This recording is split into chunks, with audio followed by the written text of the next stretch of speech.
this car was my first bit of welding, and I'm afraid it was not very good. And that's this repair piece here. This section of the car, you see this is the replacement sill. This section from here down in this area was all rotted, all rusty, you could pull it apart.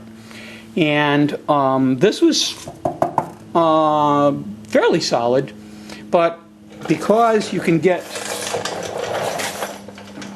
a piece like this from the various repair companies. This one is for the other side, but the one on this side is very similar to this. You see these two holes line up. For the piece I bought, it's the opposite. It's a right-hand side one. These two holes line up with these two holes. You weld this edge in here. Of course, on the piece I used on this side, the bend was the opposite. That bend is here. So this piece went in like this and then over. So I've welded that in place. I did a butt weld over here, and that went pretty well. But the problem was along the top here I got some warpage. It was hard to get stuff behind it to keep it flush. And this was the first thing I did. And I had big gaps here. And then I had big holes that I blew through with the welder. So I had to put another patch piece in, cut out all the holes because I was unsuccessful in trying to fill them with the welder. And then I welded in another piece here. Same thing over on this edge. This was all good. I had a pretty good butt weld here, from here to here, but when I got a little overzealous in trying to make it better, I made it worse, and I had a bunch of holes over here. So I had to cut the holes out, make a new patch piece, weld it in here. I think I actually had to do 2 pieces here. Well, I'm learning one of the things is you have to make this old steel on the car tends to be thinner than the replacement steel, especially when you grind it and get a good connection. Also, when you grind off the paint, you need to do that to get a proper weld. I wasn't always doing that when I was trying to do the butts. I was just coming up to it. Now I work much harder at getting a really clean surface to weld to. This piece was a replacement piece. You can buy this whole thing. Then I would have had to take out all the spot welds. So I bought one and I cut it for the part I needed and bolted it in place. I don't even think I need to weld it really. This section, while it doesn't look pretty, is very solid. That is really solid. This is solid.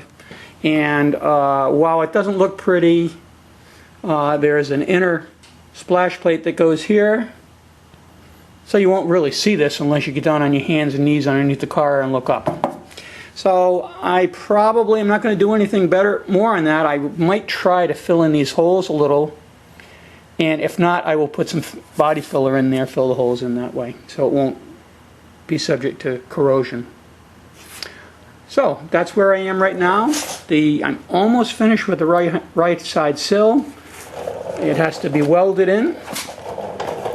Before I could weld it, I had to finish the repairs of the body in the B-post area and put a new B-post on.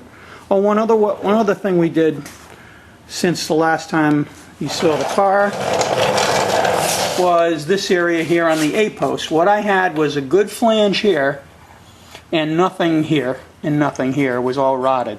So I cut away the rotting area here and cut away. You can see where it's, let me see if I can get you a little better light here. Try this. There. Okay.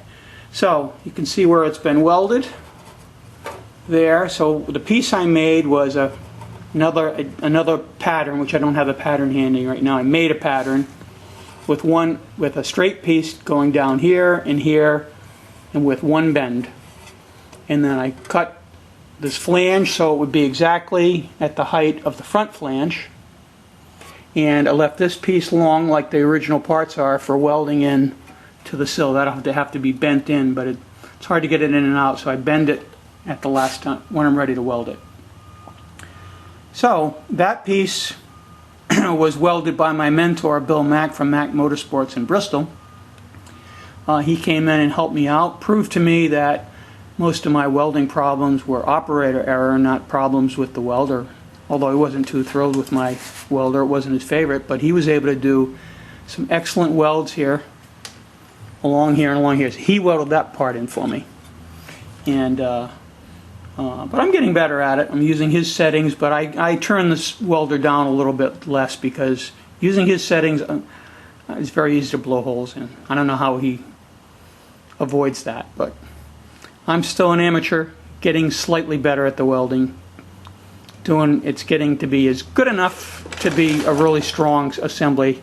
It's not going to be a beautiful show car job, but it's going to be a very solid result when I get done. Okay, so that's